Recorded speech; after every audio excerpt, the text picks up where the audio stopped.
Fala pessoal, sejam bem-vindos a mais um vídeo aqui do nosso canal. Se você ainda não me conhece, meu nome é Rodolfo Consenso, eu sou analista de investimentos CNPI e hoje vim comentar com vocês sobre as movimentações de preço do mercado para essa semana, para a gente conseguir preparar aí os nossos gráficos, as nossas movimentações de preço para essa semana e também comentar um pouquinho sobre o que pode impactar essa semana. Bom, eu quero lembrá-los que eu já venho comentando com vocês algumas semanas já sobre esses três principais assuntos, né? Hoje, todo o mercado financeiro está voltado os seus olhares para um único lugar. Quais são essas informações, Rodolfo? Basicamente a taxa de juros, principalmente a taxa de juros nos Estados Unidos. Então é ela que vai balizar a tomada de decisão de todos os investidores. Talvez você esteja pensando, Rodolfo, tá bom, taxa de juros nos Estados Unidos. Nós tínhamos a perspectiva de ocorrerem 7 cortes na taxa de juros no ano de 2024, lá nos Estados Unidos. De 7 passou para 5, de 5 passou para 4, de 4 passou para 2 e agora a real é que a gente nem sabe se realmente vai cortar taxa de juros nos Estados Unidos.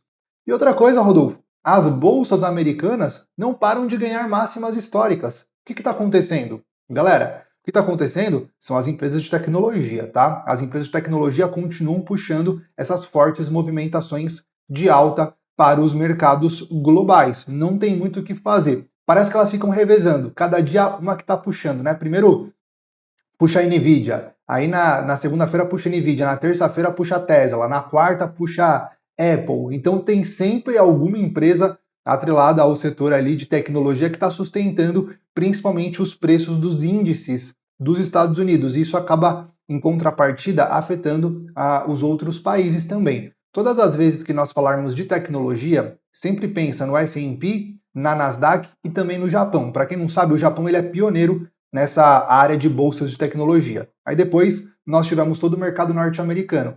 40% da composição do índice da Nasdaq é similar ao índice S&P 500. Nas empresas eu estou falando, não necessariamente na mesma proporção, não necessariamente no mesmo peso, mas 40% eles dividem basicamente as mesmas empresas. Por isso que eles costumam ter um direcional parecido, a movimentação de preço parecido. Então sim, são as empresas de tecnologia que estão sustentando essa movimentação de alta para o mercado. Só para vocês terem uma noção, ó, deixa eu colocar aqui as ações da Tesla, só para vocês terem uma noção de como que as ações da Tesla estão trabalhando hoje. Olha isso daqui, ó. 5,02% de alta para as ações da Tesla, tá? Olha a Coinbase, está subindo 10. A Nvidia estava negativo, não sei se ela ainda está negativo. Não sei se ela ainda está negativa aqui, ó, vamos ver. Aqui, ó, Nvidia Stocks, como que ela está? A Nvidia estava trabalhando negativo, já está no 0 a 0 do dia, ela estava bem negativa hoje, quando abriu o mercado norte-americano. E agora já está levemente positiva, 0,10% de alta. A Apple, vamos ver a Apple. A Apple também está subindo hoje, certo? Aí, ó. A movimentação de preço da Apple para o dia de hoje, senhoras e senhores. Só para vocês terem uma noção aí. A Apple está subindo 2,10%. Então, sim, são as empresas de tecnologia que estão sustentando essa movimentação para os principais índices. E faz sentido? Teoricamente falando, faz sentido, porque quando a gente fala de inteligência artificial, a que está disponibilizada para a gente é uma inteligência artificial muito, vamos dizer assim, muito simples. A que são utilizadas nas fábricas dessas empresas é uma inteligência artificial muito mais parruda, tá, senhoras e senhores? E aí, os investidores ficam pensando, ok, será que realmente está caro ou será que essa movimentação de inteligência artificial pode trazer perspectivas diferentes para o mercado? Acredito que isso seja o pensamento dos investidores. Basicamente, ficar chovendo no molhado falando sobre a questão de corte na taxa de juros dos Estados Unidos começa a ficar até um pouco cansativo, sendo sincero aqui com vocês. Está sendo previsto, né, um possível corte aí para o mês de setembro, mas a gente já nem sabe se isso realmente vai acontecer. Existem outras condições que impactam o mundo, então, primeiramente, eu colocaria a taxa de juros, e junto com a taxa de juros, a gente pode pensar na parte de inflação, porque automaticamente, né, a inflação vai impactar no aumento ou no corte de taxa de juros, e quem executa o aumento ou o corte da taxa de juros é decisão de Banco Central. Então, as falas dos principais membros de bancos centrais principalmente do Federal Reserve lá nos Estados Unidos, Banco Central da Europa, enfim, isso tudo pode impactar o mercado. Então eu colocaria top 3 essas condições para vocês de movimentação de preço para essa semana. E sendo sincero com vocês, essa semana está meio, vamos dizer assim, tá um pouco mais fraca, vamos dizer, tá? Para ser mais claro com vocês. Nós temos discurso de Powell, que vai acontecer hoje, segunda-feira. Daqui a pouquinho ele já vai começar o seu discurso, mas provavelmente ele não vai falar nada muito de diferente do que ele já vem falando nos seus discursos anteriores. Talvez uma volatilidade no intraday pode acontecer, mas eu não acredito que ele possa falar alguma coisa que irá trazer um direcional para o mercado, certo? Nós também vamos ter vendas no varejo nos Estados Unidos amanhã. Nós temos dados de inflação no Reino Unido e na zona do euro e também na Alemanha. Então, Europa com bastante dados essa semana para sair de inflação. Só que, mais uma vez, provavelmente impactos momentâneos, impactos no intraday, mas para trazer um direcional, acredito que não vai ser o caso. E o principal dado que eu consideraria essa semana seria decisão de taxa de juros na zona do euro, ok? Decisão de taxa de juros na zona do euro é um dado que vai impactar, por quê? Porque eles cortaram da última vez os juros, cortaram 0,25, só que para essa semana está previsto que eles mantenham a taxa de juros. Faz sentido isso? Cortou uma vez e vai manter dessa vez? O que será que eles vão fazer daqui para frente? Obviamente, o principal olhar dos investidores vão estar para coletiva de imprensa depois da decisão de taxa de juros da zona do euro, porque provavelmente vai ser mantida. Agora, será que a próxima, não dessa semana, será que a próxima eles vão cortar? Os Estados Unidos estavam fazendo isso, né? Quando eles começaram a aumentar, estava aumentando de forma consecutiva a taxa de juros, depois eles começaram assim, ó, aumenta uma, a outra não aumenta. Uma reunião aumenta, outra reunião não aumenta. Uma reunião aumenta, outra reunião não aumenta. Então, será que na zona do euro isso vai acontecer? Uma reunião corta a taxa de juros, na outra não corta, e vê como que o mercado vai reagir sem o corte. Na seguinte, na próxima, corta de novo, vê como que o mercado vai reagir. Na outra, não corta, verifica como que o mercado vai reagir. Então isso pode estar acontecendo, ok? E eu também colocaria aqui como destaque a divulgação, né, dos balanços das empresas nos Estados Unidos. Desde a semana passada nós entramos neste processo de divulgação de dados econômicos das empresas. Para essa semana eu consideraria aqui como destaque o Goldman Sachs, a BlackRock. Nós também temos o Bank of America, Morgan Stanley, Johnson & Johnson e a Taiwan Semicondutores. Todas essas que eu falei são empresas que eu estou sempre de olho, cada uma pelos seus motivos particulares, né? Por exemplo, Goldman Sachs, Bank of America, Morgan Stanley são dois grandes bancos. Então aqui nós podemos ter oportunidades. Por quê, Rodolfo? Porque banco, a gente sabe, principalmente esses daqui que nós estamos comentando, né? Nós sabemos a robustez do sistema econômico financeiro nos Estados Unidos. Nós já vimos, se caso necessário, né, o Federal Reserve resgatando outros bancos e eles costumam ser bons pagadores de dividendo. Ó, por exemplo, vamos colocar aqui o Morgan Stanley na tela para vocês. A gente tinha comentado anteriormente sobre o Morgan Stanley. Vamos puxar ele aqui na tela para vocês. Vamos lá. Esse daqui é o Bank of America, né? O Morgan Stanley está aqui, ó. Então, o Morgan Stanley trabalhando próximo às suas regiões de máxima, vamos dizer assim, né? Vão ser divulgados dados e tudo mais. Eu acredito que os dados venham até melhores do que o esperado, porque nos Estados Unidos o consumo continua aumentando, então não tem muito segredo, né, galera? Ah, mas a inflação tá alta, Rodolfo. Ok, a inflação tá alta, o mercado continua com bastante emprego sendo gerados, a população continua consumindo, então a tendência natural é que os principais balanços das empresas venham fortes. Então não tem muita novidade, tá? Morgan Stanley não era nem muito gráfico que eu queria mostrar para vocês. Ele está próximo às suas regiões de máxima, mas ó, quando a gente vem aqui nas informações de instrumento, né, ó, a gente percebe que ele paga um dividend yield bem interessante, de 3,25%, tá? A gente também comentou sobre o Bank of America. O Bank of America paga um dividend yield de 2,3%. Não é um dividend yield, nossa, Rodolfo, caramba, muito bom. Eu prefiro do Morgan Stanley, é maior e também passa no meu crivo de 3% ou mais. Entretanto, para quem acompanhou, né, a última análise que a gente tinha feito aí do Bank of America, ó, já buscou os nossos dois principais alvos que nós tínhamos, as projeções que nós tínhamos, né? Ou seja, a gente tem a oportunidade de lucrar não somente com distribuição de dividendos, mas também com a movimentação de preço no mercado, tá? Johnson & Johnson, que eu também comentei com vocês, outra empresa sensacional, que paga bons dividendos. Johnson & Johnson, vamos ver onde ela está aqui. P&G, Colgate, eu acho que eu coloquei ela em outro. A Johnson & Johnson está nas farmacêuticas aqui, ó. Aí, ó, Johnson & Johnson, tá? Movimentação de preço de queda, né, nesses últimos períodos, né? Tá trabalhando aí próximo a uma região, próximo a uma zona de suporte, vamos dizer assim. E quando a gente olha para os dados da Johnson & Johnson, ó, 3,21% também de pagamento de dividendos. Só comentando rapidamente com você, essas empresas, elas pagam dividendos de forma consistente, tá? Então são empresas que provavelmente, independente da condição que o mercado possa estar, nós dificilmente vamos ver elas não pagando dividendos. No último ano, aí ela apresentou uma movimentação de queda de 2,60%, então ela não apresentou a movimentação de alta junto com os principais índices, e isso é um ponto interessante, isso é um ponto forte para a empresa, né? Mais uma vez, galera, pode ser uma oportunidade aí que nós estamos vendo no mercado, tá? Eu gosto de deixar esses principais pontos aqui para vocês ficarem esclarecidos e irem acompanhando também, né? Obviamente, cada empresa vai ter um perfil de risco diferente. A gente estava falando do American, do Morgan Stanley, são dois bancos com perfis de risco diferentes. Morgan Stanley já é um banco mais consolidado, não tem tanto para onde crescer. O Bank of America eu já vejo uma perspectiva de crescimento maior para ele, entendeu? Então um paga mais dividendos, é um tipo de perfil que vai atender. O outro tem um potencial de crescimento maior, é um outro tipo de público que vai estar atendendo. Cada um dentro das suas perspectivas. Tudo que eu estou falando aqui não se enquadra em nenhum tipo de recomendação de compra ou de venda de nenhum ativo, é apenas mostrando para vocês aqui a minha opinião acerca deste assunto, ok?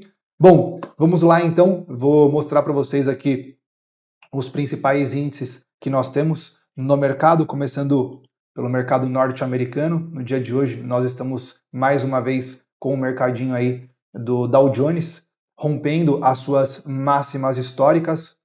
Também está rompendo a região de lateralização, ó, que ele havia formado anteriormente, região de topo e as nossas regiões de fundo aí. Então, no dia de hoje, ele vem para fazer o rompimento dessas regiões de preço. Nós não temos nenhum sinal de inversão de tendência olhando para o gráfico diário, então, a princípio, nós temos apenas realmente o rompimento dessa consolidação, ok? Quando a gente olha para o S&P 500 e para a Nasdaq, a gente já consegue perceber uma movimentação mais alongada, né? Até a inclinação das nossas linhas de tendência de alta para o S&P, por exemplo, já é diferente do Dow Jones. Então, o S&P não trabalha em consolidação, a Nasdaq muito menos, né? Também não trabalha em consolidação. Todos os dois gráficos, melhor dizendo, mostrando uma forte movimentação de alta. Nós tivemos na quinta-feira uma retração do movimento, vindo buscar aqui, ó, próximo à região da média de 9 períodos, e agora o mercado já retoma novamente uma movimentação de alta. Então, a princípio, senhoras e senhores, do trio norte-americano, nós não temos nenhuma indicação, nós não temos nenhum indício de que o mercado pode virar para uma movimentação de queda. Até agora é só movimentação de alta, olhando para o gráfico diário. Então, nós estamos mais uma vez trabalhando nas máximas históricas do ativo. Acho difícil alguém recomendar ou alguém querer comprar regiões de máximas históricas, certo?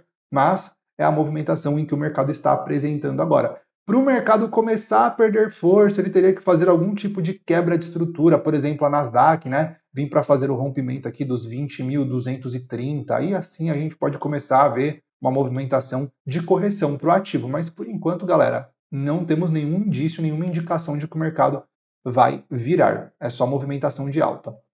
Quando a gente vem para o mercado da Europa, ó, já está um pouquinho diferente. Esse daqui é o gráfico do Eurostock 50. Então vocês percebem que o mercado está trabalhando mais consolidado, mais lateralizado. Isso muito também por conta das condições que nós tivemos lá na França e tudo mais, né?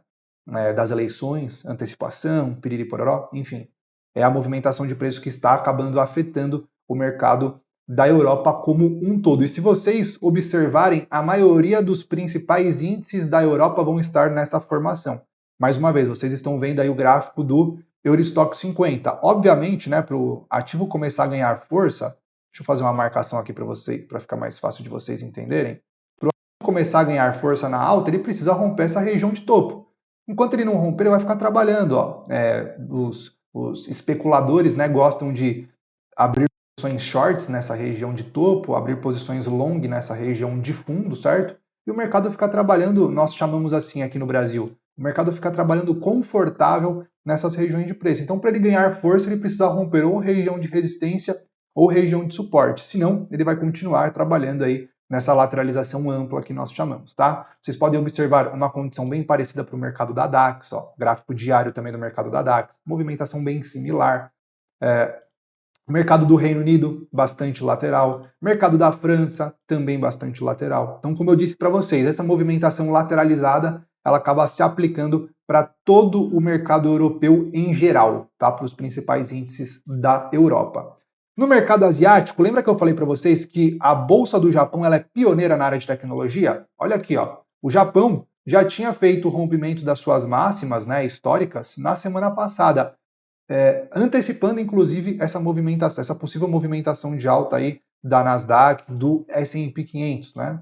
Ok? Então, o Japão já tinha feito essa movimentação de rompimento.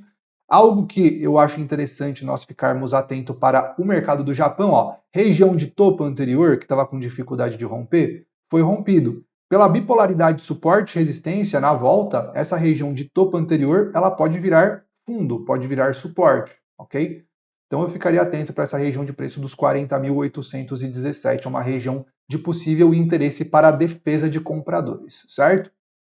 No mercado asiático ainda, China e Hong Kong, nós temos ainda uma condição que eu tinha comentado com vocês, de ombro, cabeça, ombro, na movimentação de alta. Esse daqui é o mercado da China, tá? Ombro, cabeça, ombro na movimentação, no final da movimentação de alta, e nós temos os alvos aqui para baixo.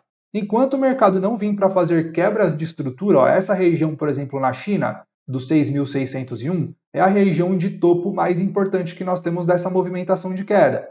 Então, se o mercado não conseguir quebrar essa região de topo, ou seja, se o mercado não fizer isso daqui, ó, romper essa região de topo, e aí depois fazer um pullback, né, acima dela, fazer essa movimentação de preço aqui, a gente ainda tem a condição de queda para o mercado da China, certo? Então ele precisaria realmente romper esse topo, que ainda não está conseguindo. Os alvos continuam sendo nas mesmas regiões, não muda nada.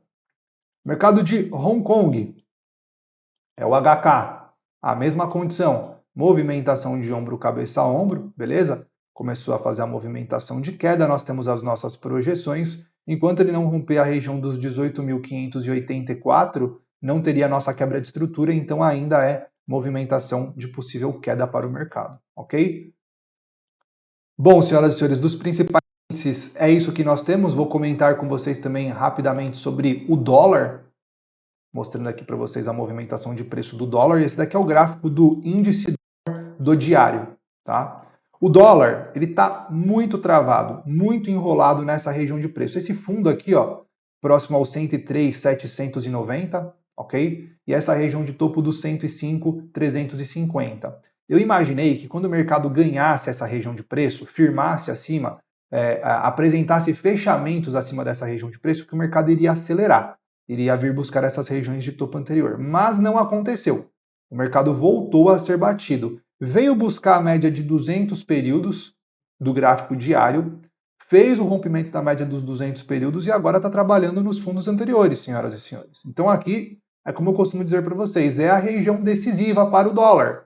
Se tiver defesa de compradores de dólar, é mais ou menos nessa região de preço que eles devam comparecer, que eles devam se apresentar para trazer de novo o dólar numa movimentação de alta. Olhando para o cenário atual, a minha visão ainda não mudou. Eu ainda acredito em movimentações majoritárias de alta para o dólar, então não muda nada. Obviamente, se eu estou pensando, né, em movimentações majoritárias de alta para o dólar, isso inclui movimentações de queda para o euro, que inclusive neste momento está trabalhando próximo às regiões de topo do 1.08966, ok? É as regiões de topo.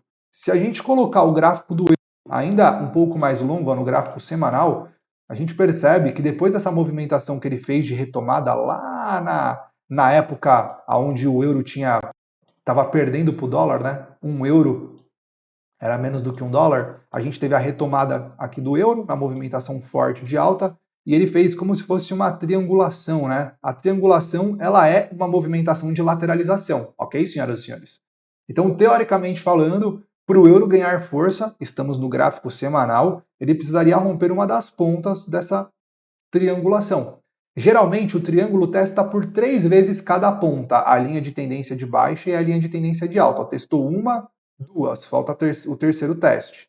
Testou uma, testou duas, testou três já, a linha de tendência de alta, ok? Então eu acredito que o mercado venha para fazer um novo teste nessa linha de tendência de baixa antes de tomar algum direcional para rompimento desse triângulo. Estamos falando de uma movimentação bem mais longa, gráfico semanal, certo? Gráfico diário, as regiões aí de resistência que nós temos para o euro são essas que vocês estão vendo marcada na tela de vocês, ok? Então, euro em uma resistência, dólar em um suporte, que seria o ponto de decisão para o mercado. A gente olha para o gráfico do estocástico, né? Inclusive, nós temos até uma possível divergência aqui no euro, se realmente essa região for uma região de topo, onde nós temos topos mais altos no gráfico de preços e topos mais baixos no gráfico do estocástico, tá? Então aqui nós temos uma possível divergência para o mercadinho do euro. E para a gente poder concluir todas essas nossas ideias, mostrar para vocês um pouquinho da parte das commodities também, pelo menos as principais commodities e a minha visão acerca deste assunto, começando pelo mercadinho do petróleo, tá? Nós temos tanto o petróleo Brent quanto o petróleo WTI trabalhando em situações similares, em situações parecidas. Eu quero ressaltar aqui que o petróleo WTI ele vai ter o seu rollover no dia 18/7, tá? Então essa semana acontece o rollover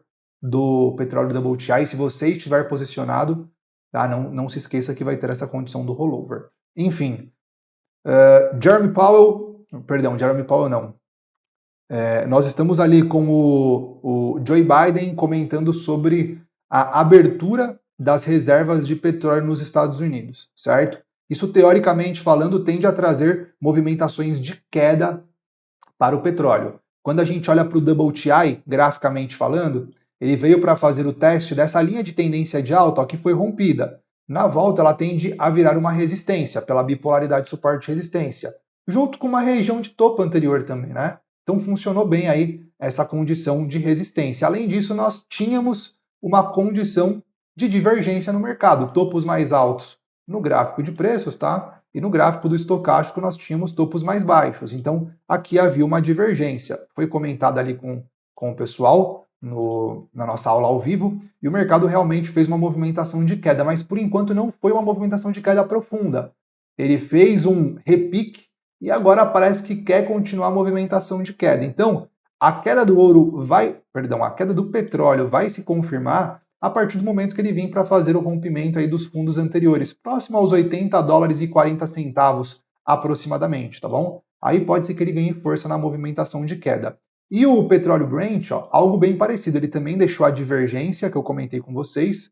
Então, para ele ganhar força na movimentação de queda, ele teria que perder os fundos anteriores, próximo aos 84 dólares, 83 dólares e 95 cents aproximadamente aí para a gente conseguir dar um spread dessa movimentação, certo? Se isso não acontecer, senhoras e senhores, não tem problema, pode abrir as reservas do que quiser lá nos Estados Unidos. Nós estamos em época onde o consumo de gasolina, enfim, de petróleo em geral nos Estados Unidos acaba aumentando, então isso pode dar uma inflada no preço do petróleo, tá?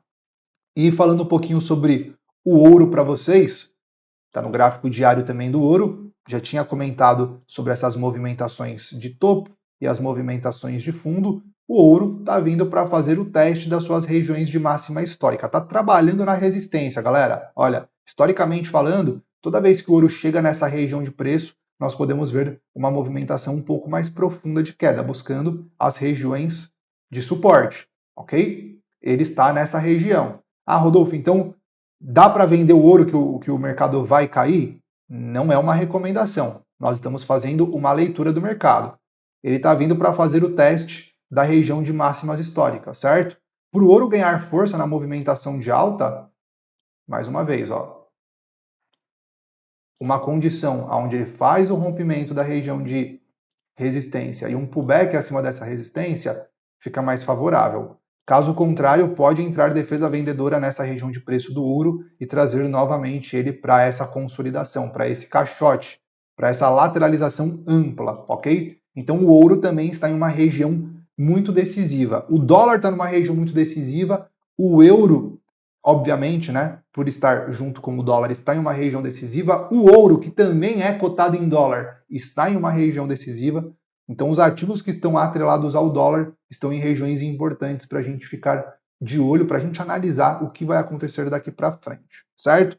Ainda sobre o cacau, eu ainda sigo nas perspectivas aí de daqui para o final do ano, possíveis movimentações de alta para o cacau, certo? Então, sem muitas novidades, os principais pontos estão aí marcados na nossa tela. Ele não acelerou da forma como eu imaginei que ele iria acelerar, mas ele segue numa alta persistente, tá bom? A gente fala que o mercado está subindo de escadinha por enquanto. Então, ele segue numa alta persistente.